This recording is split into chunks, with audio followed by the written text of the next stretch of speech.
crazy!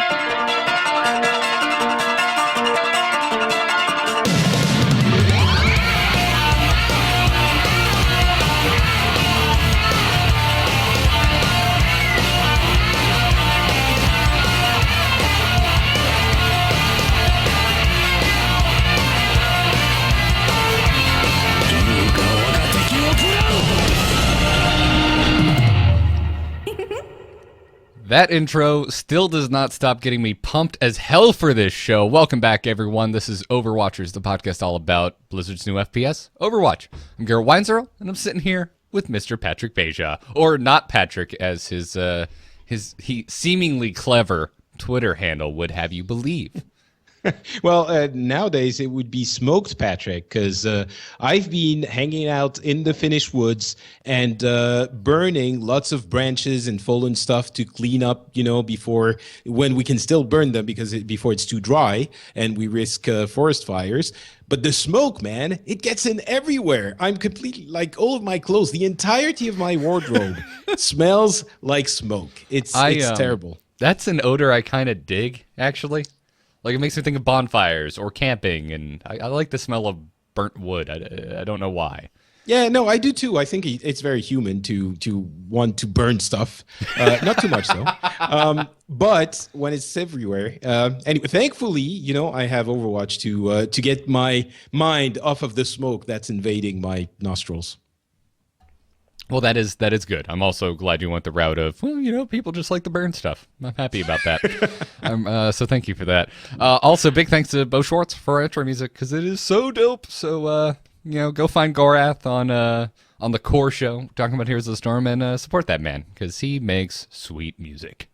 Agreed. And he also plays Hero League with me in Heroes, which that's a brave thing, because I can get a little ragey. I got quite ragey a few days ago in Overwatch. I lost 2 or 3 games in a row, and I can't wait for ranked mode to arrive, because at least in ranked mode, I'm sure I'm going to be raging. Then you have quick mode where it doesn't really matter. You have a place where it's not so bad and a place where you have to be trying hard. And for now, all of the quick match for me, it's like I need to get my win ratio up, because it's negative now, and I can't, and I get very ragey. So ranked mode can't come soon enough. Well, I will say to you, if you were anything like me, it will just get worse, because those losses you feel will mean more. When in reality, Patrick, it's just a game, and if you're not playing this because you enjoy it, what's the point? What's the point? Are you being sarcastic? No, I'm being serious. Yeah. Like, this is how Right. I feel I should actually react to video games and losing, but I don't actually practice it. I know, I agree. I completely feel the same way, except when you're in the thing, and the first one you lose, you're like, oh yeah, okay, whatever, it's just a game. Second one you lose, you're a little bit annoyed, but you're like, okay, fine, next time it's going to be better. And third one and fourth one, you're like, this uncontrollable Winston rage takes hold of you, and you're like, rah! And I even rage quit, not during the match, because I'm not that evil, but after the match, I was like, I can't remember. Can we curse on this show or no? Yeah, we've dropped an F-bomb or two. Okay, so I basically There's at your the end warning, of the match, by the I way. was so angry. I basically typed fucking ridiculous and quit, which I never do. I never do that. And I felt bad about doing it right after. But yeah, there was a little bit of rage induced because I lost. And it's okay to lose when your team is trying stuff, but it's really frustrating when you have the payload and the team is off everywhere but the payload doing other things. And like, hey guys, can you please come to the payload? Hey guys, the objective is and yes, it doesn't matter. It's just, it's quick match, it's the beta. It really shouldn't affect me. So, I'm working on my Zen, and that's why I'm going to retreat to my Japanese retreat for 2 months, starting next week, to learn how to control my emotions. That's what I'm going to do. Good, Patrick. Let the hate flow through you. One of us. No, it happens to all of us. Even the Zen master Kyle Ferguson I have seen go, really? That's what you chose to do? But Anyways, that's neither here nor there. It's amazing the parallels I draw between Overwatch and Heroes of the Storm, which makes me concerned for how I will. How mentally ready I am for ranked mode in this game. But yeah. Well, anyway. we'll see. We'll see what happens. It will come. But, we have a ton of news. There's been a few patches, one absolutely major. There's interviews where we got lots of super interesting information about what's coming. There's a bunch of other things. And yes, we will talk about Tracer's butt, but we discussed it before we started the show, and Garrett and I agreed that it should be at the end of the show because it's not, we don't want it to become the first thing. So yes, it will be coming. But if this was any other week, leading with that statement would be super weird. By the way, just like, yes, guys, calm down. We're gonna talk about Tracer's butt. But yeah, that'll be at the end because that's how important I feel it is. Right. But before we do any of that, I do have an announcement I want to get out of the way. Folks, if you're listening to this show, chances are you've dabbled in, it's a fact, you've dabbled in at least one amove.tv podcast, and there's a good chance you've probably listened to others. Maybe you like Into the Nexus, maybe you like The Angry Chicken, maybe there's another show I'm not going to ramble off the whole list for you that you really enjoy. We are putting on our first ever con in Orlando, Florida on July 30th. It's called Create Con, and if you would like to come and see some live podcasts, there's going to be a live Angry Chicken, live Into the Nexus. You should come on out to it, and you can go to createconvention.net for tickets and info. Go check it out. I'm really excited that we're getting to put this thing on, and I have a feeling the day after the con there will be a lot of drinking either at Epcot or in Diagon Alley in one of the theme parks. That's probably going to happen as well. So it's going to be fun. Come on out. Now, Patrick, let's talk about some Overwatch news because there's a lot to discuss. Let's start with probably the first big thing of news that happened since we last recorded, which was we got our first animated short for Overwatch. What did you think of this thing, man? So it focused on Winston. We got to see more of Reaper, though I don't think they made him any more interesting than he already is, which is, I wear black trench coats and tell people to die. But we learned a lot more about Winston, and we also found out that Blizzard can make even me think an ape is damn adorable. Yeah, and we all know you have problems with apes and monkeys. And monkeys. I think, I really liked it. I think the quality is absolutely stellar. The quality of the graphics and the animation and all of this, on the technical side, it is as good as anything Pixar has done. I remember on Reddit, there was a comment, saying the first comment about this thing was, it's Blizzard does Pixar quality, and the next comment was, fix that for you. Pixar does Blizzard quality. Basically, that it was Blizzard that does the cool things. Anyway, so as I said on Pixels, that's taking it too far. A little bit, maybe, but it definitely tells you how amazing the quality of the thing is. I think on the story side, I was a tiny bit disappointed. I think it was good. I don't think it was as awesome as I hoped it would be on the story side, but it's a great foundation, and I hope we get many more of those exploring the lives of all of the Overwatch characters. And what I really loved was how, well, first of all, yes, it does give us background for Winston. We know where he is, where he's coming from, and all of this, and his dad and a bunch of stuff. I really love that he is in Watchpoint Gibraltar, the initial base for the attack for Watchpoint Gibraltar. And it absolutely fits with that.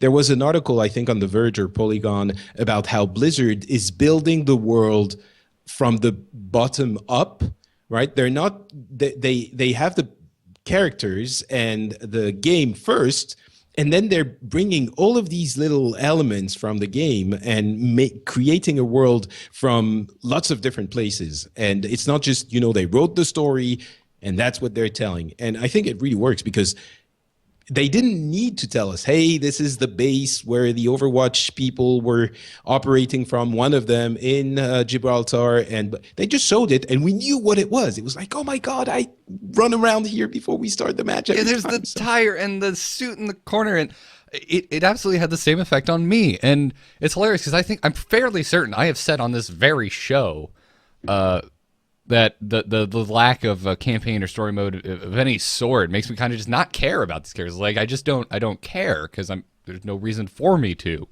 But this one short, now all of a sudden, every time I'm attacking on Watch Point Gibraltar, I'm walking around like, oh man, this is like where he was chilling eating the peanut butter banana, and I don't even know why I care that much, but it's kind of like.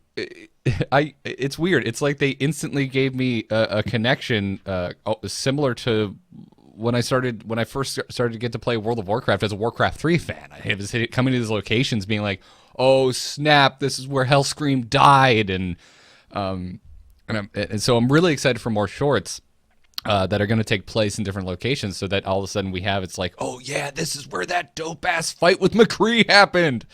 Like I love it. There's some I don't know what it is. Like I love the majority of Blizzard's stories, except StarCraft 2's ending. It was terrible. But like, and I know it's cheesy, and I know it's like kind of the superhero arcs for the good guys just redone, and most of the villains, it's just the Darth Vader storyline all over again, but I don't care. I love it, and they do a good job, and they have fun characters, and I really like, I'm really attached to Winston now at the end of this, although my favorite character to play is Reaper. Please, for the love of God, make him a character, not just a pair of shotguns with a mouth. Well, we know that there is a story behind those shotguns, right? We know that it was Blackwatch Reyes, Gabriel Reyes, and something happened to him, and when he speaks to, in the pregame banter, he tells Mercy, Mercy asks him, what happened to you? And he's like, you tell me, Doc. I don't know. So, something happened to him, and it's like he used to be the friend of Morrison, who's now Soldier 76, and we know that stuff is coming. It does beg the question, though, how many of these shorts are we going to get? I don't think they've said anything. The numbers I've heard were like 4, which I think is way too few. But we don't know how many we're going to get. I really hope, as we were saying in Pixels, I really hope we get about 10 so that we get roughly 1 per 2 characters. But that seems like it would be a little bit too much work. I don't know if they can swing that. I hope they just keep coming. Don't stop making them. Don't box yourself in with a number. Just keep making them, guys, because this is a damn good first effort. I enjoyed it. I would like to see more. Yeah, agreed. Bring it on. Also, there's a Winston plush in the works, which I would be excited for if it was baby Winston, but it's not, so I'm not excited for it. Well, isn't it like kind of no, babyish? Not really. I mean, because it's small, but it's adult Winston. Like he's in his armor, he's got his glasses. It's no. All right. He doesn't have his big spiky hair that he had in his adorable child form. That's the plush I want. I'll stick it right next to my Baneling. Which it's true. It's true. It doesn't look very babyish actually. So yeah. Well, let's talk about the patch. There's a lot to dive into here. I'm not sure where to start. So let's start with Brawls, man. We got a whole new game mode, to me, seemingly out of nowhere. Did we know this was coming? Was this hinted at all? Yeah, they, on the forums, actually someone mentioned it on the forums saying it would be cool to have a weekly weird rules thing. It was maybe a month ago, and Kaplan, I believe that's how it happened. Kaplan said, yeah, that could be a fun idea. Thanks for the suggestion. And a month later, again, without any prior information, weekly Brawl, it's here. So yeah, we sort of, I think we had a hint, but really a tiny hint. Yeah, and it's fun. This seems to be a trend in all of Blizzard's PvP games now. I guess StarCraft doesn't have anything quite like this, but Hearthstone has Tavern Brawl, which is this just super wacky break the rules mode. Heroes of the Storm will be getting the arena, which is very much the same thing. You kind of go in and you never know what this slot machine is going to give you in terms of the heroes you will be playing. And now Overwatch has Brawl, which the rules are insane. I played this week's one, which is all supports, and you can only have 2 per team. So actually, let me correct you here. They're changing it every day during the beta to test a lot of them. So there's been a number of them. I've played a few, but so you've played the one which was just support. Oh, I guess how does that even work? Yesterday. Well, I mean, supports can attack, so it works just like a normal ass game of Overwatch, but you're not as lethal as you may be used to. Also, I definitely felt awful on Symmetra because at least we were playing point capture. So unless your team just got in and got the point first and got the setup, you weren't getting your turrets up as Symmetra. People will just either kill you or the second they go up, they explode. So Symmetra felt a little, to me, and this is anecdotal, I only played one game, felt a little weak to me. And it definitely seemed like a little bit of a meta started showing up in the one game I played where it's like, no, guys, we actually need one Mercy. I know your inclination is to just skip Mercy, but having a dedicated healer so that the other healers can actually try and kill people is actually pretty great. And was working out pretty well for the other team. Things didn't go so well for us. But I love that this is a thing. And it's hilarious because I didn't, until I checked the show notes, you popped in Overpone's full list of data mined brawls. I didn't even know the MOBA Watch one was a brawl, and I was talking to some friends. I'm like, God, I hope to do a MOBA one where we have to have like unique characters, and here it is, sitting in the data mining. We're getting a brawl that you can only use unique heroes per team, and no hero switching is allowed. So whoever you pick, you are locked in for the whole thing, and I think that's so cool. I think, it might be fun. I don't think it's going to be as different as you think it's going to be because I don't think you've already had matches where no one was changing characters. So. Yeah, but then I just get mad because I'm not playing the game correctly. This one, right. It's the rules from the get-go, and that's how you have to play. So I'm excited for that. And actually, I think there was a little bit of that. It's the relax mode as well. We were talking about raging just before, and I definitely had that moment in the brawls where I was like, you know what? Whatever. If it doesn't work out, it's really not a big problem. I can just go and relax and play with this stupid mode. I've played a bunch of them. Some of them were definitely more successful than others. Just let's give a list of a few for those who haven't seen the full data mined list. Super Shimada Bros was just Genji and Hanzo with faster abilities like faster cooldown and more health. There was We're All Soldiers now. It's All Soldiers 76 with control maps. That's it. Everyone's Soldier. High Noon, it's everyone's McCree. And you can only do headshots. That was silly because, of course, no one was getting headshots. There's another headshot one where it's McCree, Genji, Hanzo, and Widowmaker. It's called Heads Up, and so you can only play those 4 characters, and you can only get kills through headshots. There's another one which I really like. It's The Good, the Bad, and the Ugly. You play McCree, Reaper, and Roadhog. That's kind of fun. Girl Power, it's only female heroes. It says, sorry, boys. And, the one that I absolutely loved, some of them, as I was saying, they were okay, some were not great, but the one I loved was there was actually a couple. Mystery Heroes was really fun. You just respawn with a different hero randomized every time. It was like that was the most YOLO game I've ever played. It's really whatever, and it's super fun. The one that I adored was Arcade. It was so fun. It's the one I sent you a text message saying, dude, you have to play this. And unfortunately, you weren't home. You couldn't. Basically, it's everyone has a little bit more health, maybe double the health. And every ability has a third of the cooldown time. So you're using all of your abilities all the time, and you respawn immediately. You don't have to watch the kill shot that killed you. So it's just there's no kill cam. It's just chaos. It's complete chaos. It's ridiculous. And obviously you respawn so fast and people just have so much health. They have significantly more health and all the abilities pop all the time. It's impossible to end a match. Most matches go on for, 5-10 minutes after it should have ended. Some of them lasted for 40 or 50 minutes. It's ridiculous. But they should probably work on that aspect of it. But it was so much fun, and it's fun because the constraints of the real serious mode. Of course, it wouldn't be fun if the game was just this.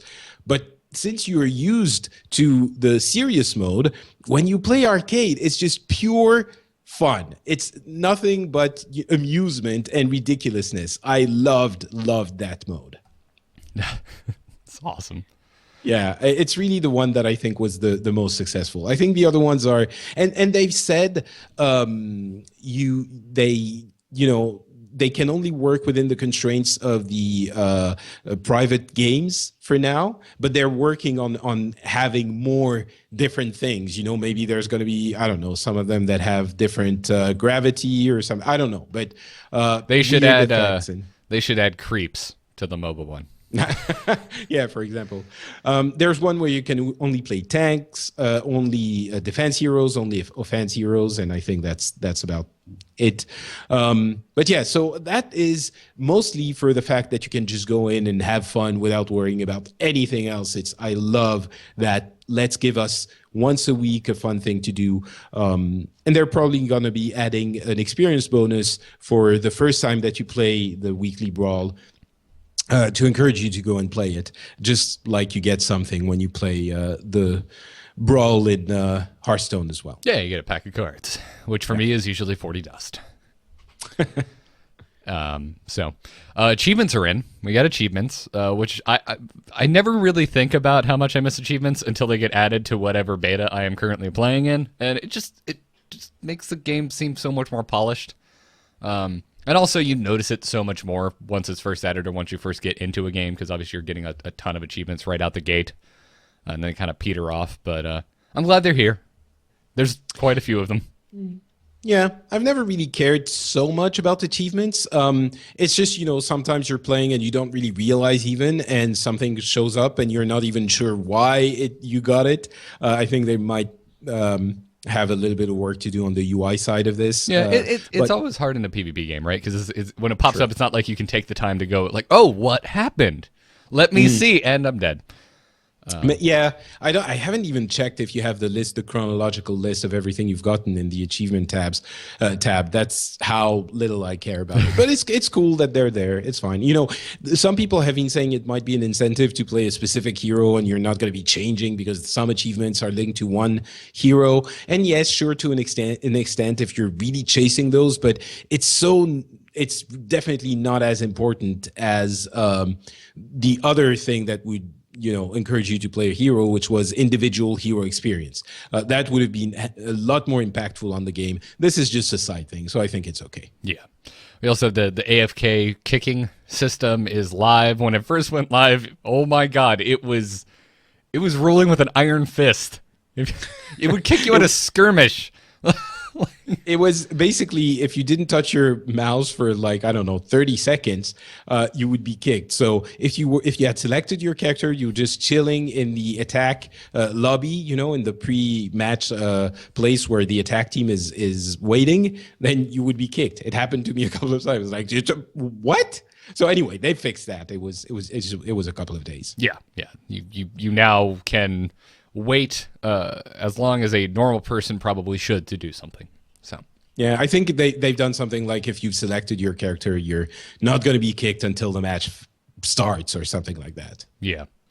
Now, new skins have been added to the game, and dude, some of these are the coolest thing. And I know the majority of our audience listens via audio only, so talking about a strictly visual thing being added to the game is probably not going to go over all that well, but I'm going to do it anyway. Oh my god, the Nevermore Raven Reaper skin. I every now and then, as much crap as I give Reaper for it's well, he's just trying to be badass. Every now and then you see something that's just so badass. It's fine, this is really cool. I don't care. It's they nailed it. I need this skin in my life. Is the Nevermore from something, or is it just it's a crow and it's a reference? Because he's a raven, and Edgar Allan Poe, you uncultured man. I'm sorry. I don't know all of the Edgar Allan Poe work. That's the most common one that is ever quoted. Yeah, but remember, I'm French. I've probably heard about it in French. Oh, okay. Oh, that's a good point. That is a good point. Now I feel like apologize for not now I being feel American, like sir. now I feel like a raging dick. Thanks, Patrick. Thanks. That's fine. That's fine. I got to, for once, I'm the one who can point the finger. Like, I'm For gonna what? check. Yeah, because you never called me out on anything else on this Yeah, exactly. show. For once, it's I get to be called out, and I can reverse it. So the Raven, it's the right. Of course, yes. All right. It's fantastic. But The Corbeau in French. the one I need in my life more than anything else though is the Scrapper Diva, because it looks straight out of Mad Max, and I must have I think it might be the best looking skin there is. Period. It's definitely up there. I mean, oh man, I love it so much. Definitely my favorite. Basically, it's she looks like an industrial mechanic mech, which sounds weird to say, but it's like she kind of looks like Ripley in Aliens, where she's driving the mech, the big mech. It's got that kind of look, right? See, I think it's more Mad Max because the suit itself looks like it was built from junkyard parts.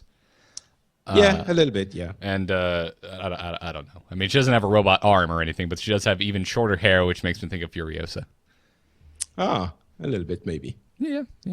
I get the Ripley thing, I guess, a bit, but I've seen that movie so many times. I'm like, her costume doesn't look anything like Ripley's. This of mech course. doesn't I'm look just trying anything to- like the loader.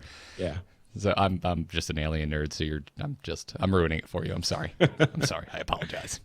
It's fine. The Stinger one looks really good. I think it looks a little bit. It's not as good as the how's it called, Junker? I believe I think it's called Scrapper. Scrapper. There you go. Yeah. But yeah, I really like it too. I love that they changed her style, giving her short hair. I think it's kind of nice. She has a different look to her. Yeah, it's great. Although Scrapper definitely better than the B one. Oh, agreed. Just objectively the best skin. Sorry guys if you have a differing opinion, because we have facts, and the fact is that this Scrapper Diva is the best skin in the game. Junkrat's Joker skin. Oh, I'm sorry, it's not Joker. How's it called? It's Joker. I would Joker. I would love this skin, but there's no tint with green hair, so they actually failed. Sorry Overwatch team, you missed the mark on this one. But I think they didn't want to be too obvious, but it's pretty cool. It is really good looking. There's at some point we're gonna have to get a tint of this with green hair, right? Like it's required. Maybe I Has to would happen. hope so. Has to happen. It's I think it's the Jester officially. Yeah, well, clearly. I mean, he's got like bells hanging off of his, Yeah. hair instead of his jester hat. He's got like the sun and moon mask on the back. But yeah, he's very much a jester. And then the last one I'd mention is Pirate Torbjorn. You've got a Blackbeard one and a Barbarossa one. I haven't seen this in the game yet. Is his turret a cannon? Because it better be. I don't know, actually. I'm fairly sure it is. I haven't seen it either. I'm guessing his turret would be a cannon. I really hope so. Actually, that's a good point. We should see it in the skin as well. Right, because if you're saving up for it, you want to know that's information you should looks like. have. That he has a sweet custom turret as well when you're purchasing the skin. So, also Fireman May, just hysterical looking. I love it. Yeah, that's a color swap though. Oh, is it? We already had. Yeah, oh, well, that shows you how much I play May. Yeah. My least played hero. Also, I think the dumbest skin award goes to this Soldier 76 like stuntman skin. Yeah, I'm not a huge fan. I think the other one, the Spirit, how did they rename it? It was Spirit of 76. It was basically an Evil Knievel type of skin that we still have. I think that one is kind of funny. That's the one I'm talking about. Oh, because we have one where he's actually wearing a helmet now. And it's blue. The other one is kind of the yellowish. I think the other one, it looks kind of even more goofy, so I like it. This one is kind of, it feels, I don't know why it's here, but whatever. It takes me the most out of the game, I feel like. It goes most into the realm of Roller Derby Nova from Heroes of the Storm. Yeah, it feels, when we first heard about skins, I was saying I love the idea of the skins, but I worry a little bit that they would be so goofy that it would take you out of the game. I think these ones, the pirate Torbjorn one, definitely. This one, the stuntman soldier, it also takes you out of the game. The others are, yeah, debatable. Some of them are super cool. Some of them are also a little bit out there. But I've made myself. I've accepted it. So Yeah, obviously your opinion will change based on your aesthetics. I love pirates, so I'm totally fine with the Torbjorn one. I think Evil yeah, but Knievel was you a bit. agree it's kind of outside of the. Oh yeah, absolutely. Right. It's goofy. Like it's not like I don't think there's a story, some backstory where Torbjorn used to be a pirate before he came around to talking with a Scottish accent for some reason and looking like a dwarf. I don't know, but Yeah. No, I mean, yeah. even, some others like the Junker no, not Junker, Scrapper, Diva. It could work. It's not too goofy. Nevermore, Reaper works as well. The Industrial Zarya, for example, they're not so weird that they couldn't be in the game. So some of them are okay. Some of them are less canon, but it's the ones that are less canon are usually so funny, including the Torbjorn one or I don't know, the Jester could even be in the thing. The wooden robot for Bastion is also kind of funny. I love that. I love it yeah. so much. Also, the Doctor Who fan, it makes me think of Wooden Cybermen, which was one of the silliest things I've seen in that show. But yeah, new skins, they're great. I feel like they're knocking some of these out of the park. I can't wait to see what they come up with next. I'm waiting for a Soldier 76 skin that I don't completely and totally hate, including his his regular look. I think he's a really dumb looking hero. You don't even like the original one? Yeah, it looks like he's running around in pajamas, like he's an old man in pajamas with a knockoff Kylo Ren mask. It's the stupidest design. Like the only thing that Really? rivals it okay. in my mind is Lucio, who I still think looks like he came off of a Burger King kids meal Burger box. King, yes, we know. But yeah, Genji is, I think, the only one that doesn't have a legendary skin yet. Maybe there's another, right. but Genji comes I to bet mind. there's something sweet coming for him. Well, there's probably going to be a young Genji because there's a young Hanzo. So we'll get to look to see how he looked like before he became a cyborg. But others, we don't know. Okay, So that would be that's interesting. cool. I think it's probably going to be from Japanese lore of some kind. We have the Okami Hanzo on top of the young Hanzo, so maybe it's going to be something related. Yeah, maybe I it's hope going to be I hope- Kitsune Genji. Yeah, I think actually it could be the Fox Genji. I could see that happening. Yeah, the whole kind of tribal aspect of the young Hanzo, I loved. It's one of my favorite skins in the game. Like I think they just killed it with that one, so I can't wait to see what they do for Genji. Yeah. Also, I need to Ooh, learn. or maybe a Dragon Genji. Well, he wouldn't really have like a dragon cowl because where are you going to go find an actual dragon to go kill and turn into a cowl? But anyway, He would be cosplaying a dragon. He would mean- be like, on stilts and and stuff. why would he have the dragon? Hanzo's the one that shoots a dragon. No, Genji has his dragon sword. Yeah, but it's just a sword. Hanzo It's- actually. it's still a dragon attack. And when you activate it, there's a dragon around his sword. Okay, all right. It's not as badass as Hanzo's. Yeah, I agree. Anyways, let's talk about the new map. We got a new map, Route 66. Dude, it's so gorgeous. I don't even want to fight. I just want to walk around and stare at things. Like, it's such a pretty map. And the crash train, like right out the gate, is such a cool set piece. And on top of that, such a cool place to fight. I love this map. Although I haven't gotten it a ton since it was in. I don't think I've had a single game where attack won. Well, I've had a few. It's definitely, usually it's common for the defense to have an advantage when you first start discovering and learning a new map, because it's really difficult to find the little nooks and crannies and flanking paths for the attack to take out the very established defense. So it's kind of common. It doesn't really concern me yet. It does look like the map is it's got a lot of twists and turns and, I don't know. It feels a little bit different from the others, I guess. But it's hard to judge before you've had a few days or weeks to learn it. Once you definitely, for if some of you guys are not playing the game yet, definitely realize that the maps feel incredibly different once you know them. It is not that you're not playing the same game. When when you see an enemy where they are, you're not just going to be running towards them straight, being shot at by a million things. You're going to know, oh, I can go through here and here and here to get through the path unnoticed, and I can get to them. So I think it might be one of the issues here with Route 66. I really love the fact that it's also sort of an old stomping grounds for McCree. When he's there, he sort of says, it feels weird being back here, and there's some kind of gang. I can't remember the name that he used to be a part of, apparently. So there's more story being injected here. And the last thing, the best part. Do you know what the best part of that new map is? The absolute best thing for this entire map. All of the signs in the diner. That too, but no. No, the best part is that it satisfies my insanely OCD need to have the same number of maps for every mode. Now we have 3 payload maps, and we have 3 of every other map for every mode. So I'm happy. Finally, I can rest easy at night. I can sleep knowing that every mode has 3 maps and not, 2 for some and 3 for some. So, wow, you have really petty things that keep you up at night. I know that.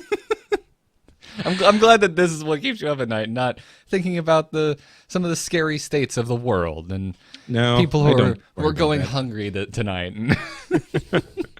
But yeah, no, it's awesome. I really like it. And I think it puts the game in a state that is absolutely good to be released. 4 modes, 3 maps per mode. That's enough variety with the Brawl system on top of it. I thought the game was good with a ranked mode and a quick match mode it was good to be released, but with the weekly Brawl, it's definitely super solid. So I think it's now, if we get more, it's obviously even cooler, but I think now it's good to go. Yeah. So I dig it. I'm still learning it. That final push down the hallway in, I don't even know what you would call it. It's kind of like a garage, like there's a giant trailer chilling in it. It's just like the death tunnel. It's nuts. So that's what I'm working on right now. Is like learning the nooks and crannies. Like, all right, how do I get in here? How do I flank? How do I break the line? So that's kind of what I'm working on right now. But I dig it. I dig it. We had such a good defense on that game. We streamed it. I do a Monday stream called Games Bond, where Kyle and I get together and we play a game together. And it's a different game every week. And we've mostly been bouncing around between Blizzard games. And this past week we did Overwatch again, which Patrick, you've joined us before. Yep. We did Overwatch on Monday. Jocelyn and Dills played with us. And I know I'm breaking away from the patch real fast, but I have a bit of a crazy game story. We were playing point capture on what's like the modern city one where you run through like a bunch of noodle shops, and what am I thinking of? It's nighttime. Hanamura, Numbani. Lijiang Tower. Lijiang Tower. We were on Lijiang Tower, and we were on the second one. Where it's just that center one where Lucio's love to knock you off, and we had an 8-minute plus overtime where both teams were at 99%. And you can go right now to youtube.com/amovetv, look up the most recent Games Bond episode. It's a 2.5-hour video of us just marathoning Overwatch, but go find our Lijiang Tower game. Skip ahead till you find it if you don't want to watch the whole thing. Because, oh my God, it was the most intense game of Overwatch I've ever played, and it was awesome. 8 minutes. That's pretty intense. Did you win or not? Spoilers. We won. Yeah, we won. Okay, good. Excellent. And that whole 8 minutes, I think the other team had control of it. So if we screwed up, we would have lost because we were both at 99%. But the second we took it, it was like victory, and we're like, yeah! So it was. Again, that game is so well crafted to create those kinds of moments. Yeah. It's pretty amazing. It's it's really easy to forget that all of this is game design and how brilliantly it is designed. Because the reason you get those insane bursts of excitement, it's the same in Hearthstone. Even the fact you have the crazy game stories, it's because of all of the randomness and the cleverness and the design, and here as well. So I'm very happy it worked out for you there. That said, I hope that doesn't become a regular thing. No, of course, but it isn't every now. once in a while. That was it supremely happens cool. every once in a while that you get a long overtime, but it's really rare. Yeah, that was the longest by just a landslide victory. I think I may have had like a minute overtime before. Like, it doesn't stick out in my brain that I've ever had an overtime where I went, oh, this is going on a while. This one was just like, I cannot believe this is still going on. What the shit is happening? And if you go on for 1 or 2 minutes, it already feels like forever. It feels like you stop breathing when you're in overtime, and when you die, you come back. You really hope that things are, it's super intense. So 8 minutes, I can't even imagine. Yeah, we were all just heroes that both teams. We were just playing these heroes that just got back in the fight as fast as possible, and it would get so close, like it'd start to go down because it killed us all, and then we were back. Like, I would just jump in as Winston, lay down my shield, and be like, bitches. So I had a really good time. Just talking about it makes me excited. So go see it because we were losing our minds. Back to the patch real fast. Play the game has finally been reworked. So there's like these 4 types of play the game points that you can accrue for super awesome stuff. There's high score, which is pretty much the way it used to work. You get a lot of kills, multi-kill, quick streak, have a fantastic ultimate. You're going to accrue high score points very quickly. But now we also have Lifesaver, which works very much in the favor of supports because it's all about, if you stop someone from dying or multiple people from dying, you'll get a big chunk of Lifesaver points, and that'll go towards potentially getting you the play of the game. We have Sharpshooter, which is for difficult or skillful kills. Apparently, it takes into account movement speed, the distance at which the attack occurred, whether or not the attack was a headshot, and if the victim of the attack was in the air at the time. That is so basically cool.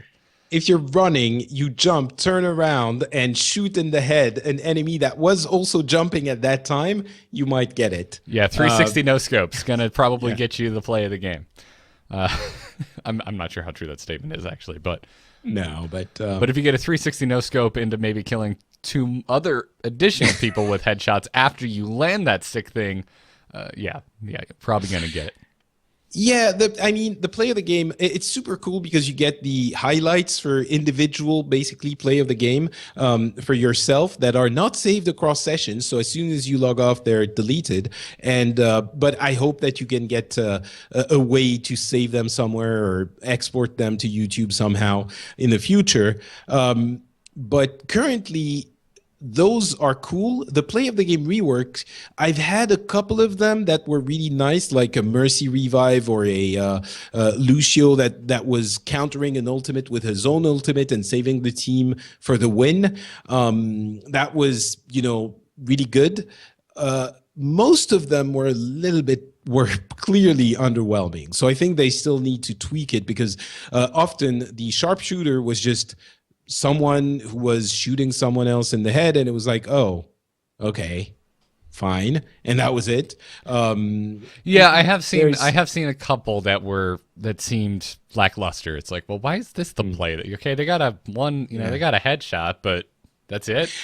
I'm wondering if they couldn't do something like dramatize the thing. Like, for example, start with a zoom on the person that is going to be shot and have, the name of the person. And then it goes all the way to the sharpshooter super fast, freezing time. And it goes all the way to them and they shoot and you have like a stop a freeze frame on them with their name as well, and then you follow the bullet and into the head of the other and it explodes, and then you're like, that kind of thing would make it dramatic. That cannot still be one shot, right? That cannot be easy to program and make work in a live game because it's like, well, the camera angle ended up inside the payload for this one, so we're not seeing jack.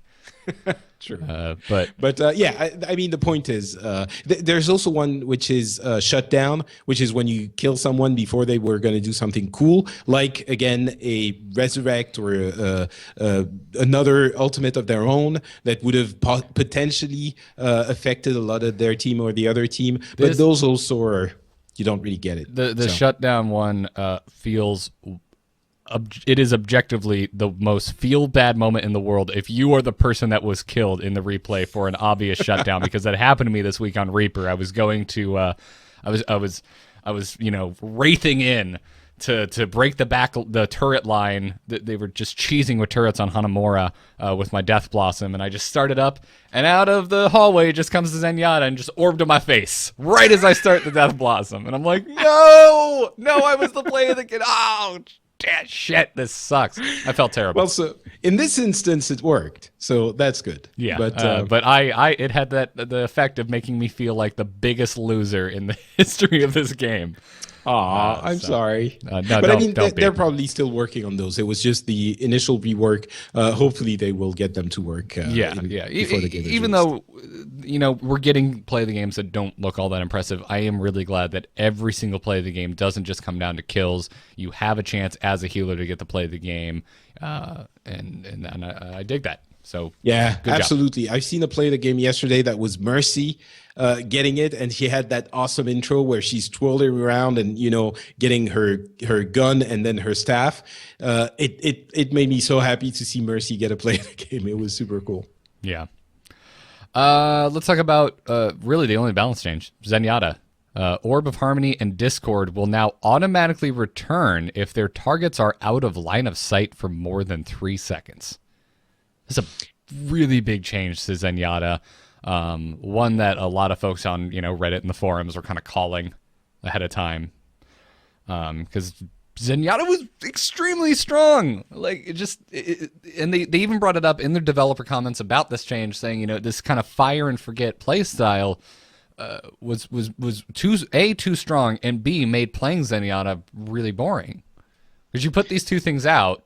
And then, well, you just start shooting your orbs. You have nothing else to do until you get your transcendence. Yeah, I think the timer might be a little bit too short. 3 seconds makes it feel like you're not doing much, and you immediately have to worry about the two of them. Basically, it's the two of them are 3 seconds. So it's almost like you always have to worry about where they are, which is fine. But I also think the fun of Zenyatta is that he's sort of this difficult sniper / support at the same time. And there it becomes a lot more on the support side. I think it's fine. It's just, I like the differentiation with Zenyatta. So maybe they're going to increase, maybe they could increase the timer on one or both of the orbs.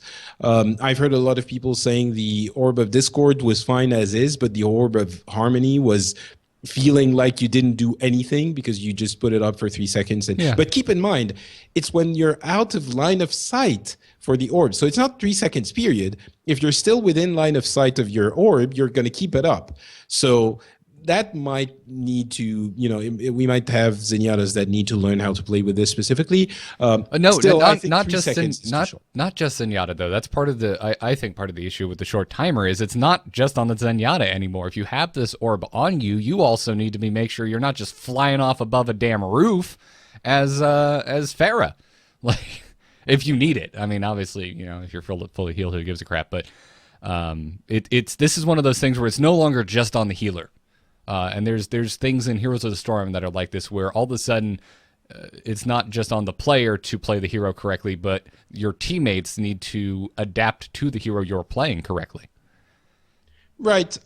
I think the thing is with Zenyatta, it was developing a playstyle where he would put an orb on someone that would specifically go behind enemy lines and never die.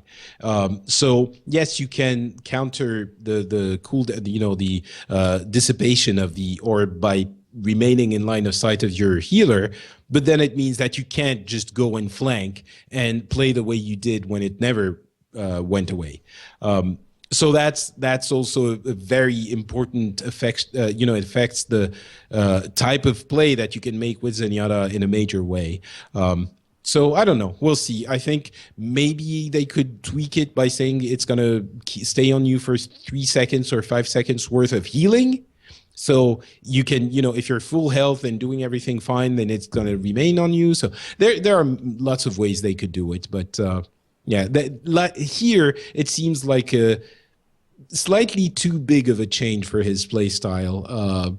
It was a big hit of the nerf bat. Yeah. Not even a nerf. It's just it makes it different because you're going to be putting your orb on other people. It's not like you can't use it, but it's very different. So yeah, this is fine though in terms of future balance changes. Adding this, adding this timer for LOS is something that'll be really easy for them to tweak. They can add a second, add 2 seconds. They can take a second away if it's getting too strong. And on top of that, they still have the damage boost that Discord gives. They can tweak that. They have the healing that Harmony gives. That's another factor they can tweak. So they have just one more tool that they can tweak to balance these two abilities. Or they could give Zenyatta 2 orbs at 3 seconds. Ooh. That's too much, though. I know. I understand. Yeah, that's pretty strong. Or, especially on point capture where you're almost always just kind of hanging out with everyone. Yeah, I guess. But, okay, 2 orbs of either Harmony or Discord. So, it just keeps the last 2 that you've sent. You can send 2 orbs of Harmony or 2 orbs of Discord or one of each. Does that That work? would be interesting. I'd be interested in trying it. Yeah. See how it goes. Okay. Anyway. So, doesn't even make him a stronger healer. So, these abilities that we're about to ramble off now ignore payloads during line of sight checks. So they're going to go through the payload. Hiding behind the payload will not save you from these abilities or punish you if they're helpful. So Lucio's Crossfade and Sound Barrier now penetrate the payload. May's Blizzard penetrates it. Reinhardt's Earth Shatter penetrates it. Probably the one I take the most issue with. Soldier 76 Biotics Field penetrates it. And Zenyatta's Transcendence. So none of these are in and of themselves lethal abilities, because I saw this, I'm like, oh, I really wish Diva's self-destruct penetrates it, but then I think I'm like, well, also, they're not saying Death Blossom penetrates it, so it's like none of these in and of themselves can kill you. They will need to do something else to kill you. But Earth Shatter just bugs me just a little bit. It's like, well, you're just straight up stunned. May's Blizzard, there's ways you can get out of it. And the rest of these, they're healing, that's fine. Earth Shatter, I'm probably dead if I get hit by that thing. So. Well, yes and no. If you're on the other side of the payload, Reinhardt himself is not going to be able to come to you, probably not, and hammer you in the face. Of course, if there's someone else on the other side, then yes, you're probably going to die. But the thing is, it's really a quality of life stuff. You had to, work around the payload and try to get everyone. It was more annoying than anything else. So I think ultimately it's a good change. It's just, it makes you focus on getting your, I don't think it's the kind of change where people will say, oh, but then it makes you you require less skill to get the things off. It requires you to be less annoyed to get the thing off, which is, I think, a good thing. Yeah. So that's what we'll stop chatting about the patch. There were other things. It was really long. We're not going to take the entire show talking about it. Let's talk about a recent interview with Jeff Kaplan by The Jez. And talk about some of the interesting points from that. They have 2 new heroes that they're playing with internally, which is interesting considering we saw a Easter egg of some new heroes in that short with Winston. So that's kind of in line with what people were freaking out about there. It's really cool that they're acknowledging they're already playing with heroes internally, which means they'll be coming at some point. Maybe at BlizzCon? Maybe. I think, it's good that they're acknowledging it. And they're also saying that they didn't quite commit to the Jez. Super cool interview, by the way. He's a YouTuber. Go check him out. The first E in the Jez is a 3. And he was asking, there's less support heroes than any other class. Will the next hero be a support? And they didn't quite commit to it, but they did say we're not forgetting about support. I'm saying they. It was Jeff Kaplan, who's the only spokesperson. Oh, come on. Just tell us yes or no. You know if those heroes are support, Jeff Kaplan. I think he does know. He doesn't want to commit to it. So he's saying they're not forgetting about support. So I don't know. Maybe we're going to get 2, 1 tank and 1 support. That would be my preference. So we would have, 6 of each. No, that would be 5 support. So 2 support and 1 tank. Patrick's OCD comes back for vengeance. Yeah, exactly. Yeah. So it's reassuring and exciting to know that they're actually working. They're playing it internally with the heroes. So we don't know if they're going to release them as soon as they're ready, but we know that they have them, in advanced design phase. It's not like they still are thinking about maybe what they could be. They're probably designed. They have models. They have abilities, all of that. So that's cool. But do you know what they're not working on? Skirmish mode. Jeff Kaplan said it's not a real mode, so they're careful about how they're working on it, lest players start asking for more features. It's also important to note that we got the option to just not enter skirmish this week. In the menu, you can go in and just uncheck it, and you won't have to go into skirmish, which I kind of dig, because it's like, well, I'm queuing. I'm just going to go check my Twitter or post a podcast while I'm waiting for this damn queue to go, and I don't get confused when it's like, choose a hero. I'm like, oh, God, game started. Oh, no, it's just a skirmish. Just a skirmish, folks. Yeah. I mean, there were a few people who were saying, skirmish is interesting. It could be cool, but it's just sometimes it takes so long to get to the place where the skirmishing is happening. Why not put a teleporter or do this or make a different map? And Kaplan was saying, yes, it would be fun, but as you were saying, it's not a real mode. So if you start polishing it a little bit, making it a little bit more like a serious mode, then people might start asking, well, why can't we get, a ranking for skirmish, or why don't we not get a dedicated mode for skirmish? And then you're not, balanced, or you have to worry about a whole bunch of other things. Skirmish is basically there because when they were alpha testing it, there were so few people in the game that it took forever to get an actual game. So they put in the skirmish just for people to do something in the game as they were waiting. That's really which I think that is fine. The new Super Smash Brothers does that, and it's really fun. But I actually had a skirmish yesterday queuing for Brawl where I was the only one in it. So it doesn't matter. It's fine. It's fine the way it is. I thought it was interesting that they're not working on it because they don't want to have to work on it more, basically. They don't want the community to expect it to become something more than it is. So I'm personally very okay with it. I don't want to have to care about skirmish. Don't make me care about skirmish. They're open to the idea of having community-created content, but the tools aren't there yet. That makes sense. Hell, we still don't have it in Heroes of the Storm, which is built on the back of a game that already had a map editor, so what's going on there, folks? Yeah, the interesting thing there is that they're open to it. They're not saying we don't want the community to create stuff. Kaplan said he was excited about the idea. It's just, they have other stuff to get to before they do that. So philosophically, it's good that they're not opposed to it. Could make for fun stuff. Of course, it brings a whole lot of issues with it that we won't get into, but they're not opposed to it. Yeah, he also said that they're open to the idea of PvE content, things like horde mode or man versus machine, which I'm not sure what that is. But it's like designing a whole new game, which doesn't really surprise me. I would love a horde mode. That's one of my favorite modes in any game that has it. But that would be interesting Overwatch. All of a sudden you have to come up with, PvE monsters, or would you just be fighting against heroes that are already in the game? I'm not sure. But I would be fine with that. I like that.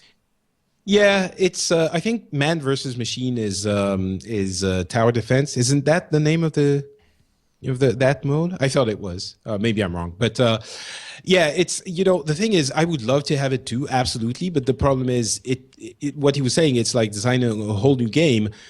It's people again. I don't think most people realize that once you do this, you can't just put a bunch of bots and you in the thing and then go and kill them.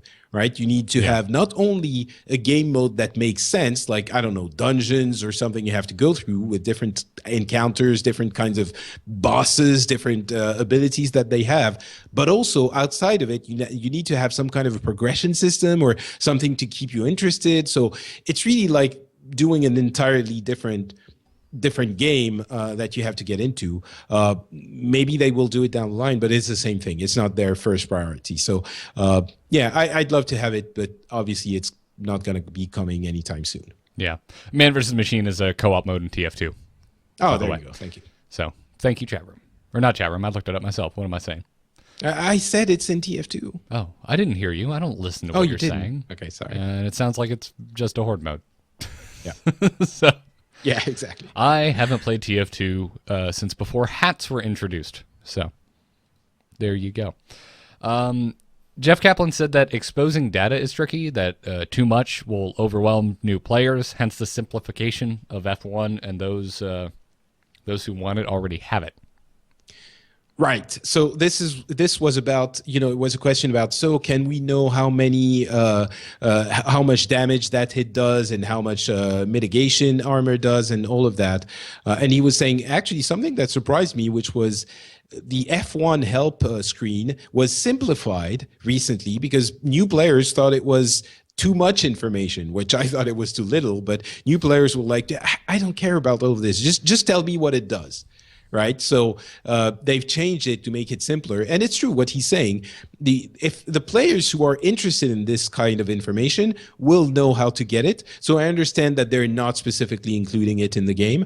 Maybe at some point in the future they will, but currently they don't think it's the biggest priority. And I went and checked. The Oversheet is basically community managed Google Doc, Google Sheet, spreadsheet that has all of that information and a lot more. It's divided into...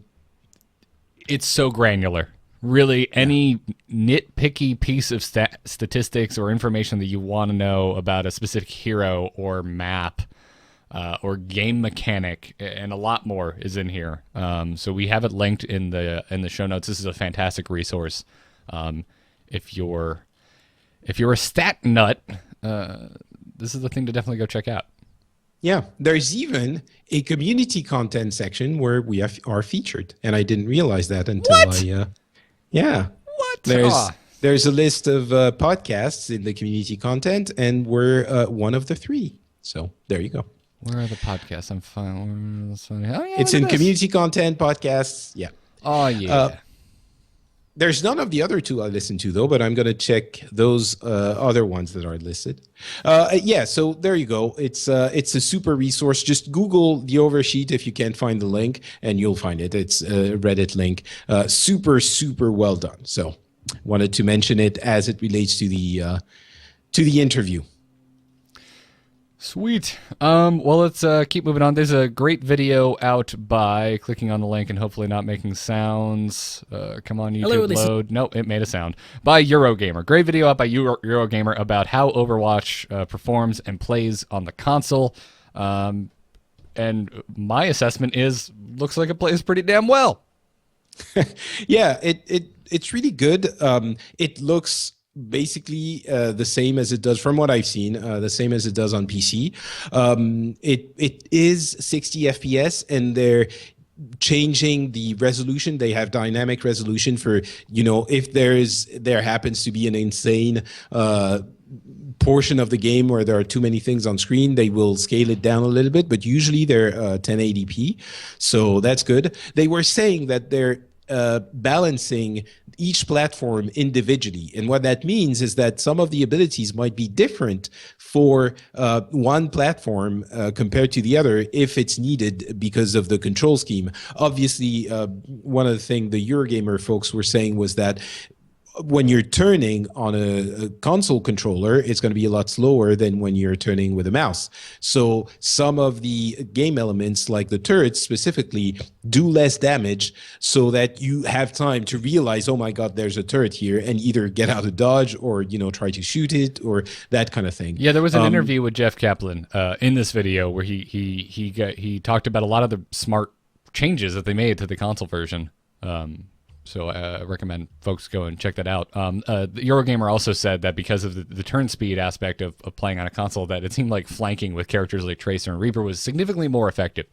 I mean, we'll see how that holds up once it launches and high level players start playing on it. Although I'm sure anyone playing this professionally will be playing it on PC, but Yeah, for sure. There's somebody out there who's going to be the best console Overwatch player, and we'll see what happens then with flanking.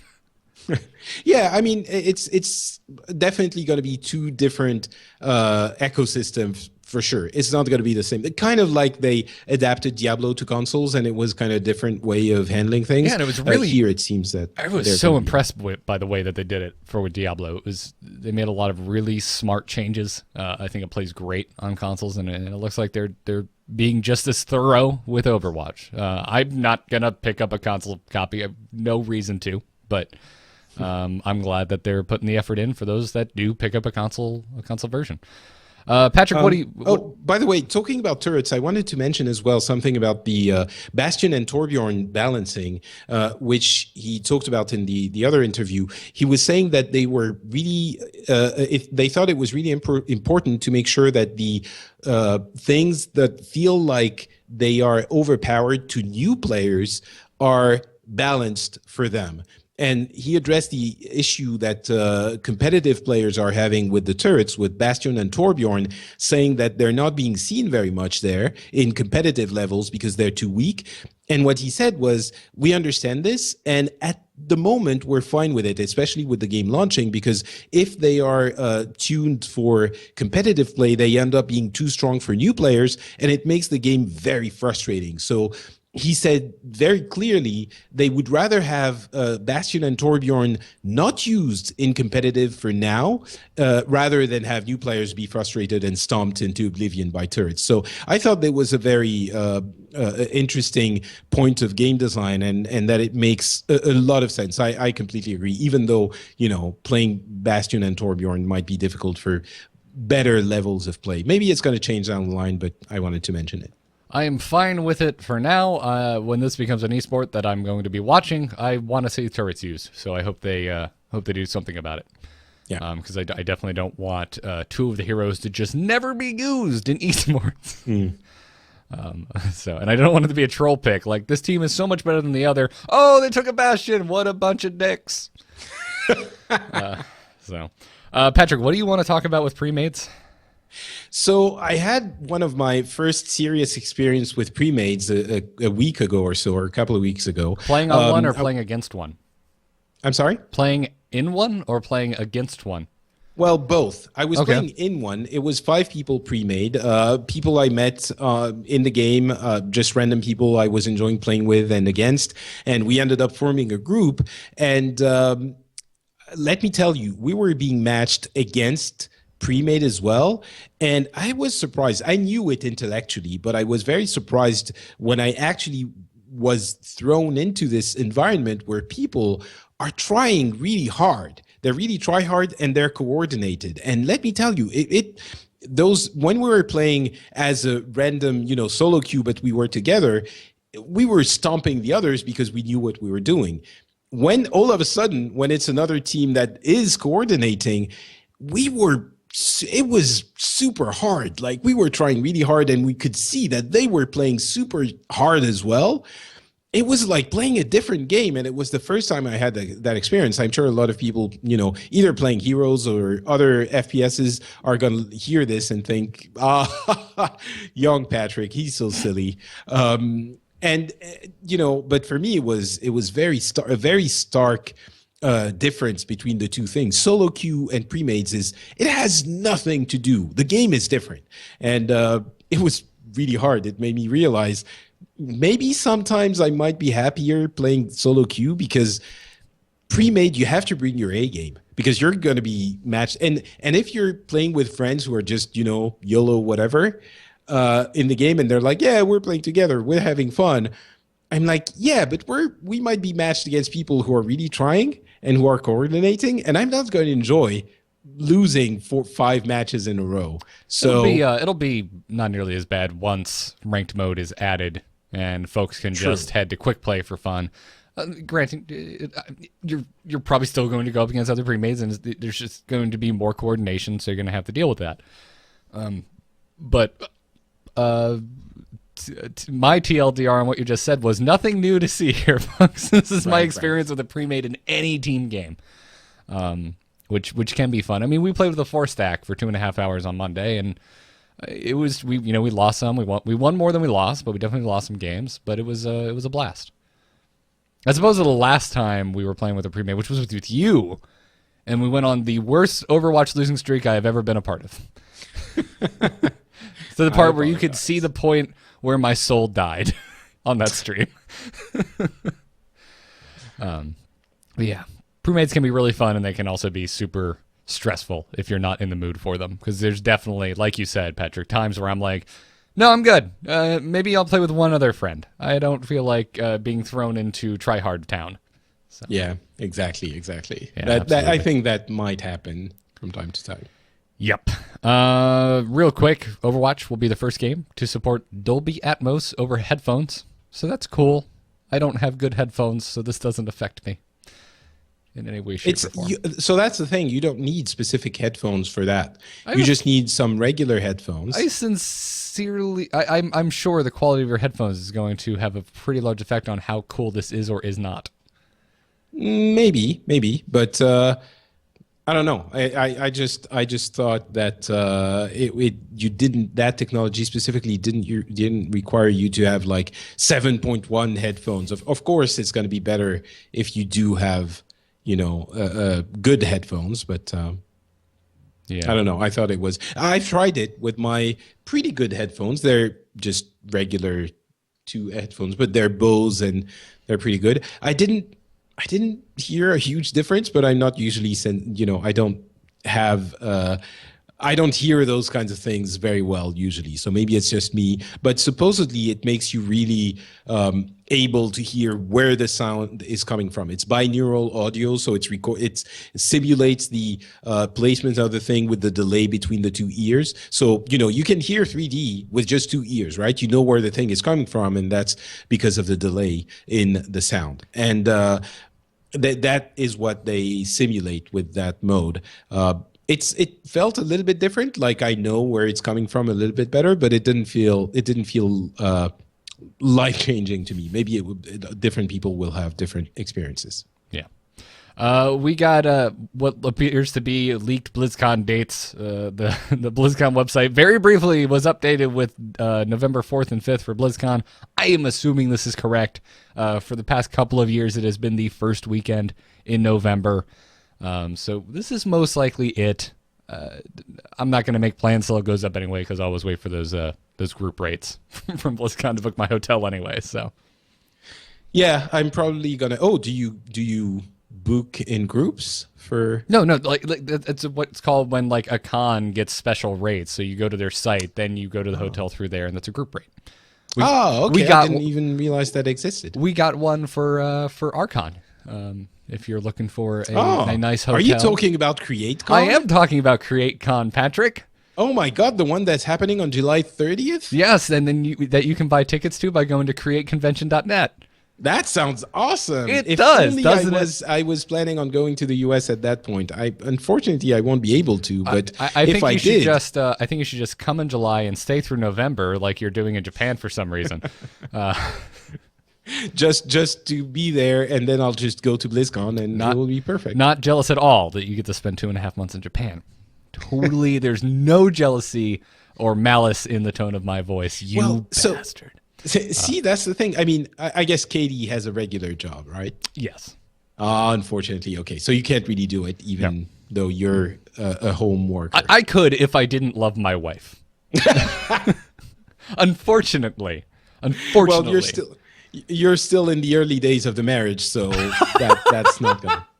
I can't wait to meet your wife and let her know about all these things, these wonderful, loving things you've said about your relationship. You'll never meet a couple that is more nauseatingly cute together than my wife and me. I'm just putting this out there. But you're totally fine just being apart for 3 months.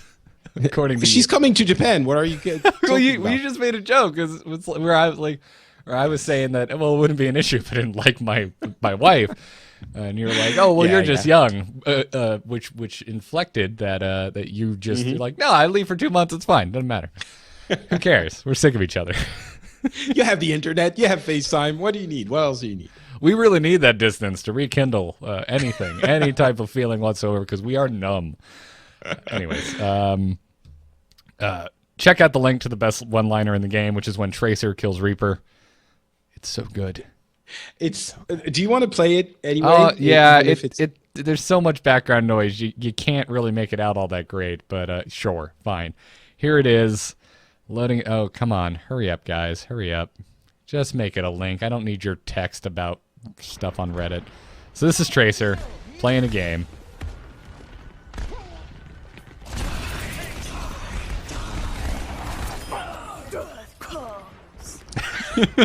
Tracer doing her wonderful Reaper impression, which is, I mean, that's basically Reaper in a nutshell too. So I love it. It's fantastic. Yeah, you know, this is why I love Blizzard games. They do those incredibly archetypal, awesome, badass things like Reaper, which is, you know, we've discussed many times how we think he's a silly death characters, but at the same time he's so into it that he's cool, and with, you know, throwing his shotguns and everything. But at the same time, they realize, they know how silly this is from an adult person's point of view, and they play with it and they have fun with it. And that Tracer going like, it's basically what half of us thought when we saw Tracer for the first time. It was like, death comes. And she does it. I love it. I love Tracer so much. Yeah. I'm assuming this was patched in because I never noticed it before. Kyle heard it on Monday and was like, oh my God, that's amazing. Tracer has the best character interaction one-liner in the game. Yeah. And I'm like, what is it, man? He's like, well, she's just like, when she kills Reaper, she's like, death comes. It's hilarious. Death comes.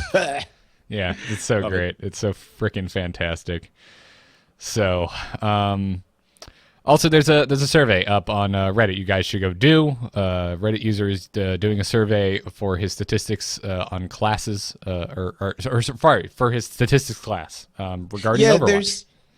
There's I went and did it, so I have the results. It's definitely not a, you know, representative survey of a lot of people in the game environment. It's a statistical survey for Reddit, and so basically, I just wanted to go through it really quickly because I thought it was interesting to see what kind of people were really super into the game right now. It's basically mostly men. It's 5% female. That's not very surprising. Something that did surprise me a little bit was how young the population skews. It's basically 80% of the population is under 25. And maybe that speaks a lot more to the Reddit population than the Overwatch population, but still, 80% under 25. It's, you know, 2% are over 35. I feel like the granddaddy of Reddit. I love the place, but it's like 40%, 40, 80, I'm over 40, right? Yes. And over 46, which I'm almost at, is 0.5%. Good God. Yeah. That's, so there you go. Hey, I like this. I like the survey just because one of the age brackets is 26 to 35. I'm like, oh, thank God. One that's not just like, are you 30? You're old. Click this one, you jackass. Because I'm rapidly hurtling towards 30. Which, I'm sure I'll get yet another tweet from old people who are like, shut up, you little young brat. Well, I can't help how young I am, and I'm sure you were there at one point too. This is why people think adults are dicks. Lots of people are excited about Overwatch, mostly for the gameplay and the visuals. Then the favorite heroes. That was interesting. The most favorite hero is Tracer. That's not that surprising. Then you have Diva and Junkrat. They're both at 20%. Diva is my favorite. I love Diva. Yeah, it is, but I didn't think it was that high. He's you know, second place with Junkrat right after Tracer. I was surprised by this. Zenyatta, Genji, Roadhog, Reaper, and a bunch of others are basically in the same middle of the road thing. Winston, poor Winston, he's at 6%. Torbjorn is at 2.6%. Symmetra also at 6%. And that's about it for the least favorite heroes. Torbjorn, 2.6%. Yeah, and it is really worth noting too. There's not a ton of stats in here. Like we're looking at sub 1,000 people have filled out this. Yeah. Yeah, it is. So it's definitely not, it's just for fun. Oh my God, I just filled it out. I'm the 666 response. I am Satan. Sorry. There you go. Yeah. So yeah. Anyway, and there's a couple of other questions if you want. 94% male filled out so far. Good God. Yeah. Yeah. It's consistent with my impression. Yep. I'm the next largest age gap, but still pretty small. 19%. 26 to 35. Yeah. All right, well, that's cool. Go fill that out, folks. All right, Patrick, it's time to do what we came here to do, what everyone's been waiting for. We're going to talk about butts. All right, so who's going to tackle this first? I'll lead us in. So Okay. there was a forum post this week talking about Tracer's over-the-shoulder victory pose. And saying that basically it's over-sexualized and they don't like it and it should be removed from the game. And it's being removed from the game. And holy crap, the internet set itself on fire over this change to the game. People saying that Blizzard are caving to prudes and stuff like that. And then the opposite side saying, no, this is wonderful. This should be removed and everyone should be made to feel, on equal terms and powerful and that type of stuff. So my gut reaction is Blizzard makes the game. They can do whatever the hell they want. Is it honestly all that important how we got here? I don't think it is. I made the joke yesterday on Angry Chicken when this was brought up. That it was like, if they decide they want to make every hero fight in polka dot pajamas, they can do that. It's their damn game. So, yeah, the thing is, it's really hard to understand this controversy, and it has become a controversy. It's like Reddit. Again, I love Reddit. I really think it's the place for some of the best things we have on the internet, but oh my God, it may be also because of what we just talked about. It's 95% male and skews very, very young. So I think that might have something to do with it. But the thing is, talking about this pause, if everyone was talking just about this in isolation, it wouldn't be that big a deal. I think this is kind of like the iPhone and the FBI versus Apple fight.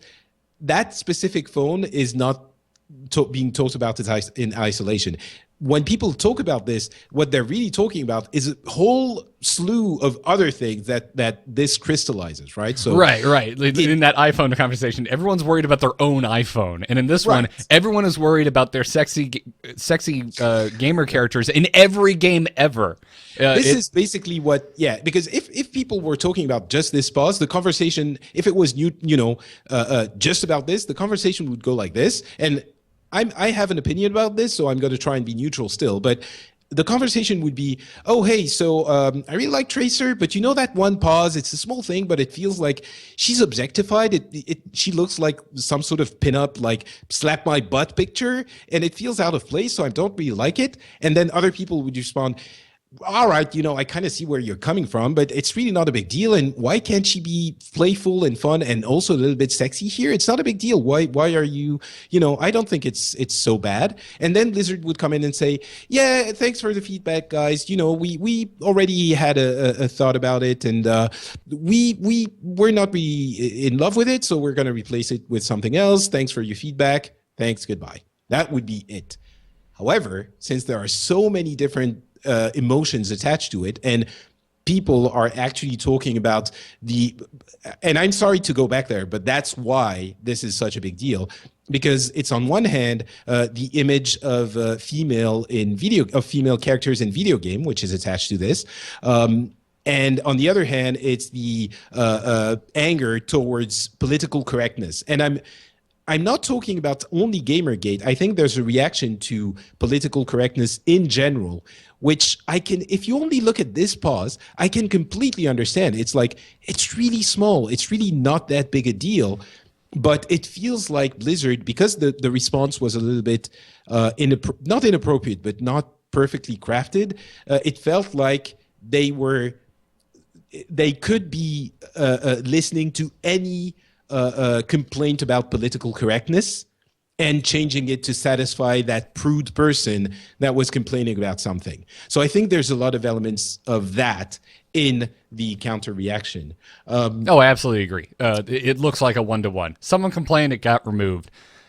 So while I don't agree with that, and I think everyone should take 2 steps back and calm the F down, because it's not what's happening.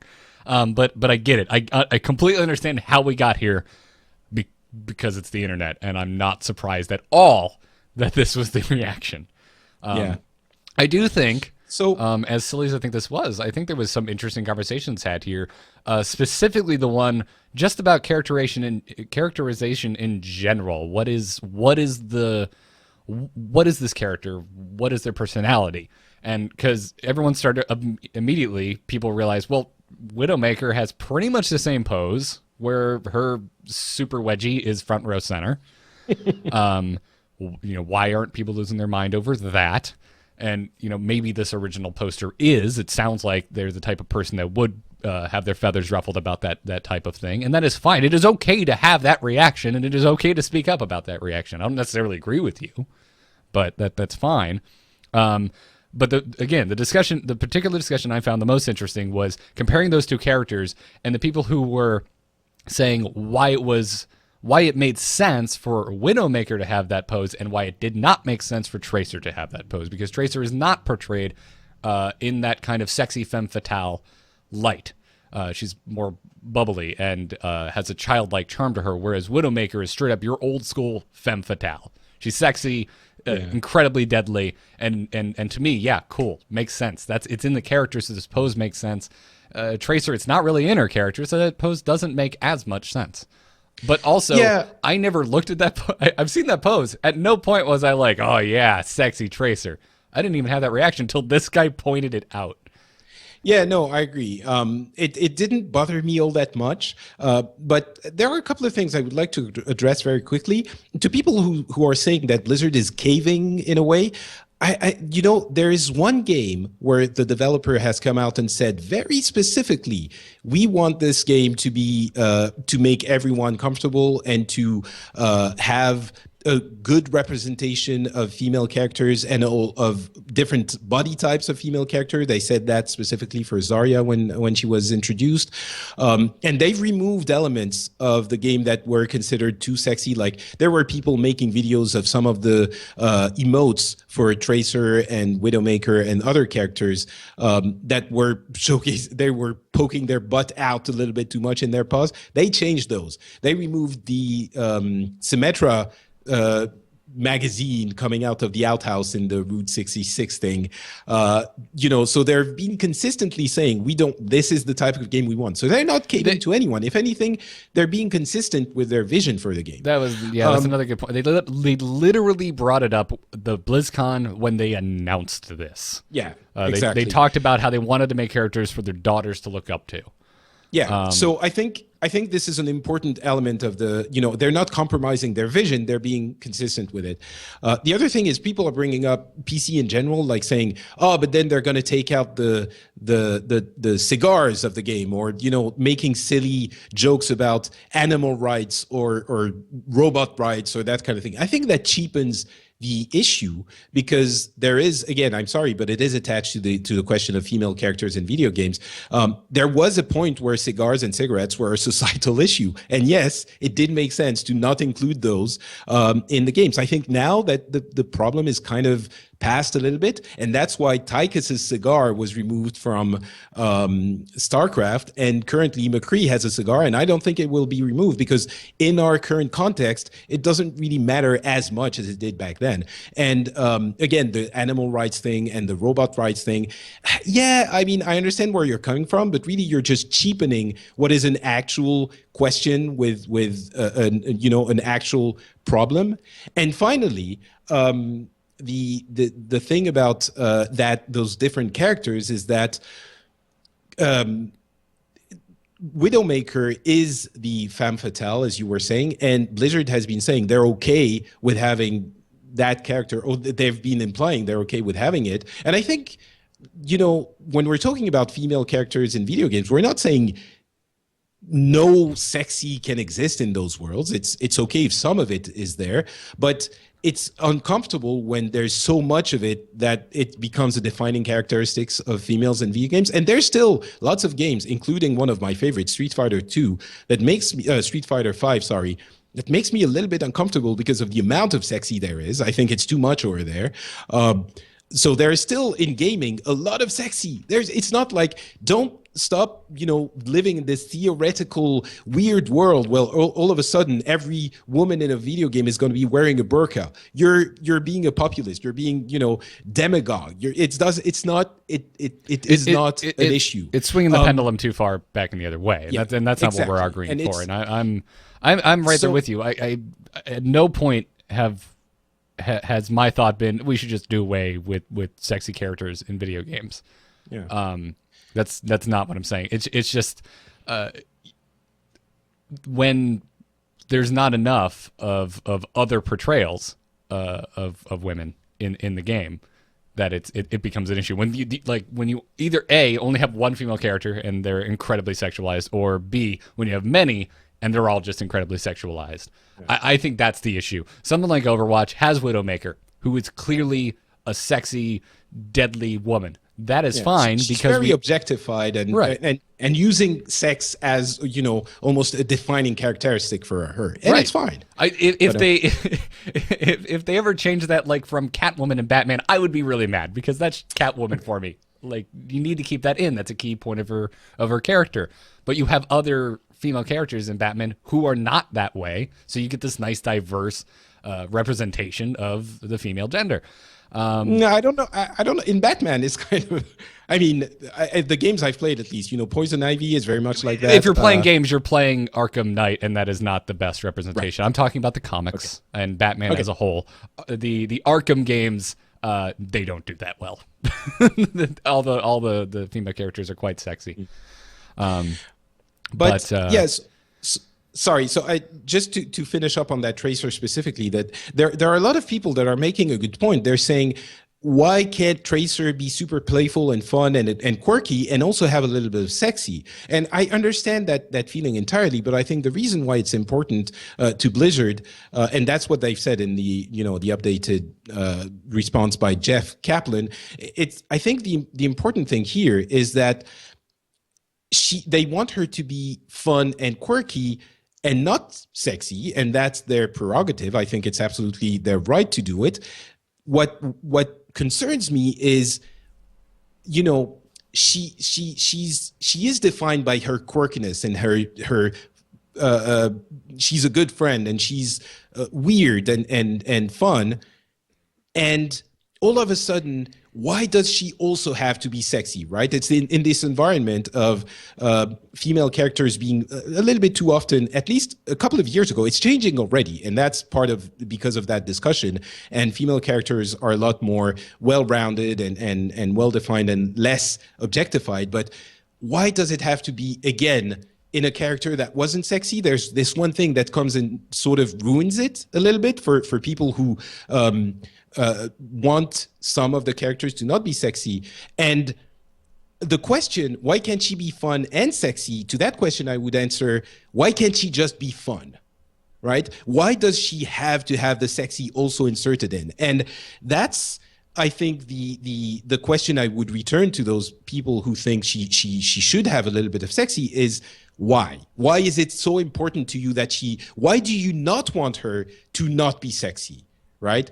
And if we take away all of the other surrounding questions, I think it's important to ask that question of, why is it so important to you that she be sexy?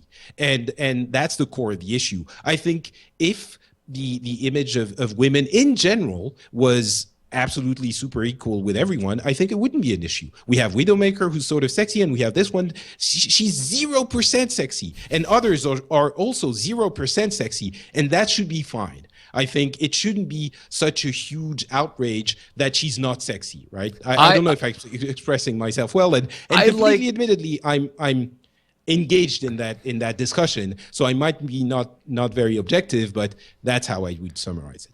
I think it's hard to have an objective conversation about this. Whatever your personal thoughts are, you're going to bring with you into it, and I think that's fine. I agree with Switch here in the chat room. It says, why can't fun be sexy? Maybe fun is sexy. That is another huge point that you can like. It's a whole other route we could go down where all of a sudden I'm talking about what I find attractive in women, which is weird. Yeah, there were people saying like, oh, but this may pause feels sexy to me, or this what. And yes, it's a completely, there are so many valid discussions to be had there. I think ultimately it is consistent with what Blizzard has been saying, and it's not like the sexy is going away forever from everywhere. We're not putting burqas on everyone, so chillax. Not everyone's gonna have May's parka. so it's fine. Anyway, it's definitely the kind of thing, and what makes me sad is that it's overtaken so much of the discussion on Reddit that it's even go back to the non-angry discussion I was trying to describe earlier, which is, oh yeah, I think it's a little bit uncomfortable. Oh, well, no, I don't think it's a big deal. Yeah, Blizzard decided to take it out. Fine, over. Discussion, that's the extent of the outrage that should exist in that. And I realize I've spoken for 10 minutes very excitedly. I knew this was going to happen, and I think it's fine. It's totally fine. So I like having sexy women in my games. I like having not sexy women in my games.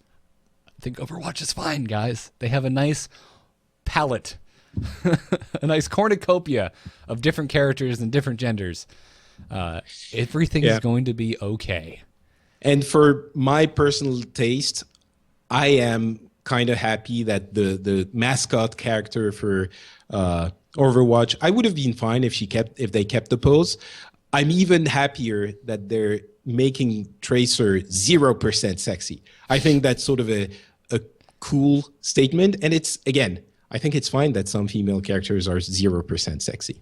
Although Zarya, I'm telling you, she's, I want to have you like big Russian Siberian bear, I think is a cool quote. But I like that. She needs a death by snoo snoo quote personally.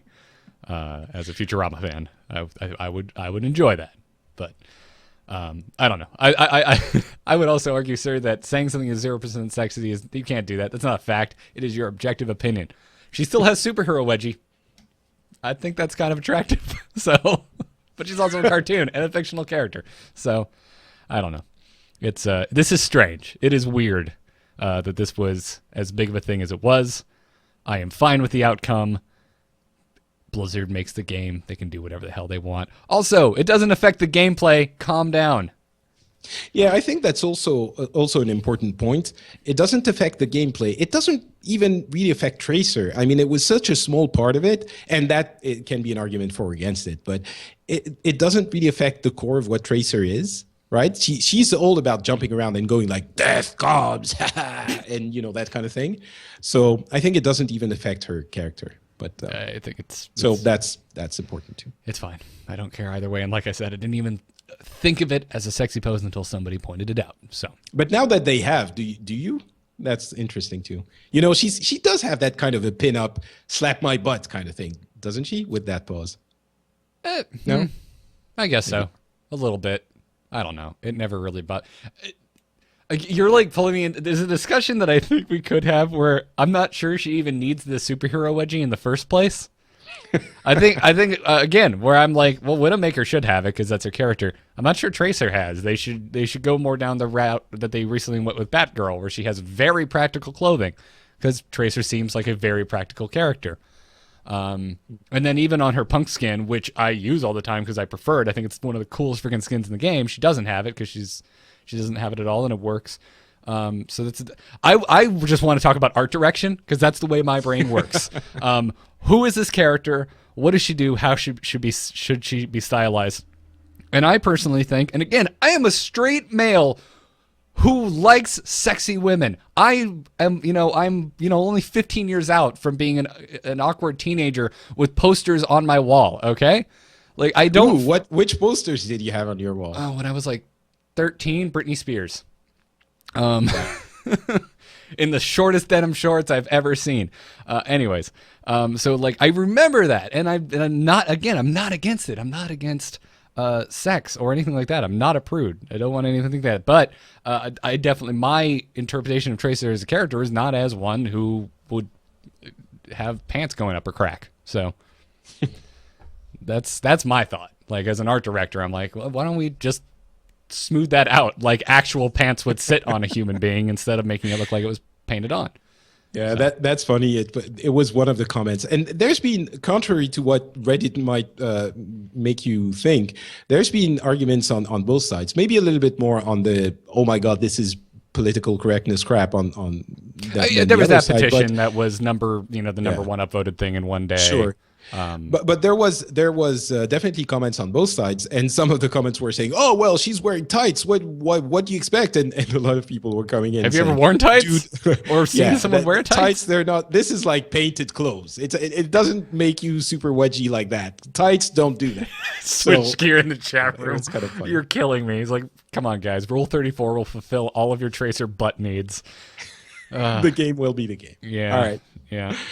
Anyway, yeah, so it's good. We had that conversation. Hopefully, it won't come back. I hope, it did feel a little bit like mob mentality and bullying when people were rallying against that thing. I understand it's a divisive issue, but anyway, I hope that we don't have that kind of crap either haunt us in the future or come back in a different form. I hope we're done with that kind of controversy. Blizzard can do whatever the hell they want, and sexy is still everywhere around us in the game and outside the game. And hopefully we can focus about actual gameplay and fun in the future, and we won't have to talk about this kind of thing again. Absolutely. I think it's a good place to end this show, which has gone quite long. Wow, we had quite a bit of things to say there, Mr. Patrick. I like how we're like, the butt thing. We can move on from that really fast, right? Nope. No, we can't. We can't. No, I knew I was going to have stuff to say. And, Gotcha. So that's fine. It's totally fine. Follow us on Twitter at OverwatchCast. Send us emails at mailoverwatchers, MAIL, overwatchers@gmail.com. Subscribe to us on iTunes and over at youtube.com/amovetv. And keep those iTunes 5-star reviews coming, folks. We really appreciate them. They help out the show. This week, let's thank Rawmod HG, 5.0 Cobra Guy, who said, Viva la France! Thank you. I appreciate 5.0 Cobra Guy. And MGL Viper. Thank you for your 5-star reviews. If you listen on iTunes, you dig the show, drop us a review. It helps us out. Currently, it's really the only way to support the show. That and subscribing, which you should totally do. Subscribe. Do it. So that is going to do it. Patrick, where can folks find you? They can find me on Twitter at NotPatrick. You can also find me on Facebook, where I'm NotPatrick as well. It's facebook.com/NotPatrick. You can find my shows at FrenchSpin.com.